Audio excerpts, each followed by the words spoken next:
창세기 백문백답 아담 계보의 시간과 상이한 사본들. 여러분의 구독, 좋아요, 알림, 댓글은 이 사역에 큰 힘이 됩니다.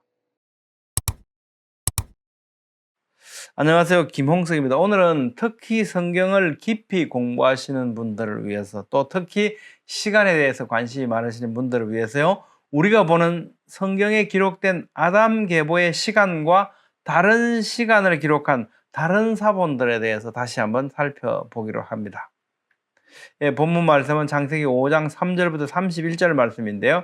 아담은 130세에 자기의 모양 곧 자기의 형상과 같은 아들을 낳아 이름을 셋이라 하였고, 아담은 셋을 낳은 후 800년을 지내며 자녀들을 낳았으며 그는 930세를 살고 죽었더라. 셋은 105세 에노스를 낳았고, 에노스를 낳은 후 807년을 지내며 자녀들을 낳았으며 그는 912세를 살고 죽었더라. 에노스는 90세에 게난을 낳았고, 게난을 낳은 후 815년을 지내며 자녀들을 낳았으며 그는 905세를 살고 죽었더라. 게난은 70세에 마할랄레를 낳았고, 마할랄레를 낳은 후 840년을 지내며 자녀들을 낳았으며 그는 910세를 살고 죽었더라. 마할랄렐은 65세에 야렛을 낳았고, 야렛을 낳은 후 830년을 지내며 자녀들을 낳았으며 그는 895세를 살고 죽었더라. 야렛은 162세에 에녹을 낳았고, 에녹을 낳은 후 800년을 지내며 자녀들을 낳았으며 그는 962세를 살고 죽었더라. 에녹은 65세에 머두셀라를 낳았고, 머두셀라를 낳은 후 300년을 하나님과 동행하며 자녀들을 낳았으며 그는 365세를 살았더라.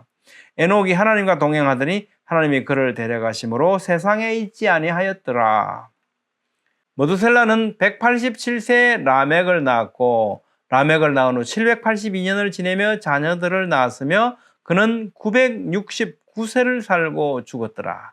라멕은 182세에 아들을 낳고 이름을 노아라 하여 이르되, 여호와께서 땅을 저주하심으로 수고롭게 일하는 우리를 이 아들이 안위하리라 하였더라. 라멕은 노아를 낳은 후 595년을 지내며 자녀들을 낳았으며 그는 777세를 살고 죽었더라. 이 구조에서는요, 빠진 시간이 하나도 없죠. 그렇게 빠진 시간이 없도록 서술적 구조를 갖고 있지 않습니까? A가 B를 몇 세 낳고, B가 C를, C가 D를, D가 E를, 이렇게요. 이 구조의 특징 가운데 하나는 빠진 시간이 없다는 겁니다. 제7강에서 우리 자세히 살펴본 바와 같이, 그죠? 정리하면 이렇게 딱 누가 몇 세에 누구를 낳고 해서 빠짐없이 우리에게 연대를 알려준다는 겁니다. 이런 서술적 구조가 의도하는 바는요, 창조의 태초로부터 그리스도께서 오시는 그 시간까지 이르는 시간이 어떻게 경과되었는가 우리에게 자세히 정확하게 알려주는 것과 더불어서, 이렇게 자세한 시간과 더불어 기록된 이 사건의 기록들은요, 역사적 사실 그대로의 기록이라는 것을 우리에게 강조해 주는 것 같습니다. 시간 자세한 내용은 제7강, 17강, 5강, 6강 참고하시기 바랍니다.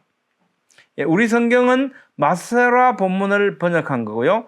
이것이 올바르게 잘 전달된 원본의 내용이라고 우리는 믿습니다. 사마리아 오경과 70인역은 이와 좀 다른 연대의 기록을 보여줍니다.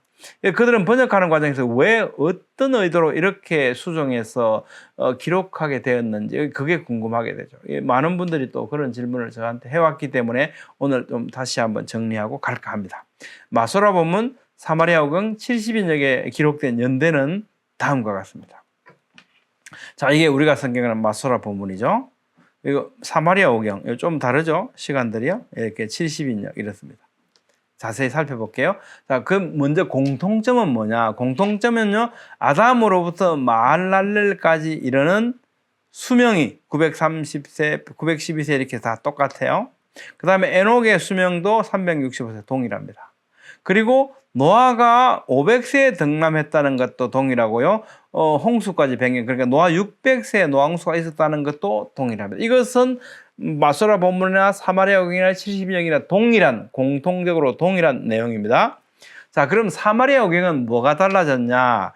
일단 등남 나이를 대체로 점진적으로 축소되도록 질서정연하게 보이도록 조정한 것 같습니다. 자, 이제 우리 마소라 본문 보면 그죠?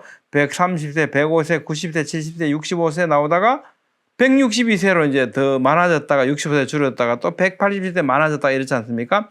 요거를 이제 보면 이게 100세, 100세, 100세를 다 떼어버린 것 같아요. 대체적으로 그런 분위기죠. 그렇게 해서 등남 나이 야렛 61세, 머드셀라 67세, 라멕 53세로 조정을 합니다. 그렇게 하면 아주 그냥 점진적으로 등남 나이가 줄어든 질서정연한 모습을 보이게 되고, 이렇게 하다 보니까 노왕수가요 아담 연대기로 1307년이 됩니다. 예, 우리 마소라 본문에 의하면 1656년이거든요. 요게 달라진 거죠. 그 다음에 노왕수 때 조상 가운데 생존자가 없도록 이제 다시 재조정을 한 것 같습니다. 먼저 조정해놓고 그거에다가 또 맞추는 거죠. 왜냐하면 노왕수 때는 노아 할아버지 8식구 외에는 다 이제 그 조상들은 이제 돌아가시고 안 계셔야 된다고 맞춘 거죠. 그러다 보니까 아담 연대기를 1307년에 야렛, 머두셀라, 라멕이 다 이때 노왕수가 일어난 해에 돌아가신 걸로 이렇게 수정을 해놨습니다. 그러다 보니까 이제 야렛, 머두셀라, 라멕의 사망 연대가 아담 연대기 1307년으로 이렇게 맞춰 놨으니까 여기에 일정하도록 이 수명들을 조정을 했고요. 등남 나이하고 수명하고 맞도록 등남 후의 생존 기간을 이렇게 조정을 했습니다. 사마리아 오경은 이렇게 어떤 질서를 가지고 이렇게 의도적으로 조정했다는 걸 우리가 알 수 있게 됩니다. 자, 그럼 70인역은 어떠냐? 70인역도 사마리아 오경처럼 등남 나이를 대체로 점진적으로 축소되도록 조정했는데, 등남 나이는요 대체로 사마리아 오경에다가 각각 100살씩을 더했어요. 사마리아 오경에서는 마사라 본문에서 여기 100세 100세 이걸 떼버리잖아요. 근데 그게 아니고 이걸 그대로 살리는 거죠. 이 나이를 162세 그대로 살리면서 여기다가 위에다가 100세 100세를 더한 거죠. 그래서 이제 230, 205세 이렇게 해서 등남 나이가 만들어지고요. 그렇게 한 다음에 수명은 머두셀라까지 이 마소라 본문하고 이렇게 일치를 시킵니다. 마소라 본문하고 수명은 일치시킨 거죠. 자, 이렇게 하다 보니 어떤 일이 나냐면요. 자, 70인역에서요. 등남 나이가 늘어났잖아요. 등남 나이가 이렇게 늘어나다 보니까 노왕수 연대가 아담 연대기로 2242년이 됩니다. 자, 그런데 머두셀라는 몇 살이 되냐면 2256년까지 생존한 것으로 되는 거예요. 그러면 노왕수가 끝났는데도 머두셀라는 그 이후에 14년 동안 더 생존한 것이 되잖아요. 우리 여기서 확실히 이 연대기가 잘못되었다는 걸 알 수 있죠. 반면에 우리 연대기가 맞구나, 우리가 보는 성경 연대기가 옳다는 걸 우리는 다시 한번 확인할 수 있게 됩니다. 자, 정리해보면 70인역과 사마리아 오경의 연대는 등남 나이를 질서 있게 보이도록 하기 위해서 인위적으로 일정한 규칙에 따라 조정했다는 것을 확인할 수 있고요. 우리 성경의 정확성을 다시 한번 확인할 수 있게 됩니다. 사본 간의 문제에 대한 더 많은 내용은 제14강 사본들 간 시간 차이를 참고하시기 바랍니다. 여러분 어떻게 생각하십니까? 오늘은 우리 성경에 기록된 아담 계보의 시간과 상이한 다른 사본들에 대해서 살펴봤습니다. 다음 시간에는요, 노왕수를 예고한 이름들에 대해서 살펴보겠습니다. 감사합니다.